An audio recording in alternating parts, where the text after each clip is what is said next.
আরও একটি নতুন বছরের সামনে দাঁড়িয়ে আমাদের পতাকার লাল রং দেশের স্বাধীনতা ও মুক্তির জন্য ত্যাগের কথা স্মরণ করিয়ে দেয়।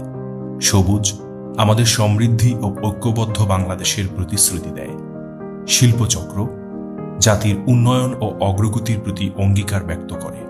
ধানের শীষ খাদ্যের স্বয়ংসম্পূর্ণতা অর্জনের লক্ষ্যে দৃঢ় সংকল্পের প্রতীক। এবং সাদা তারকা গণমানুষের আশা ও আকাঙ্ক্ষার কথা বলে। 2025 ন্যায় বিচার, গণতন্ত্র ও জাতির জন্য নতুন সম্ভাবনার বছর হোক।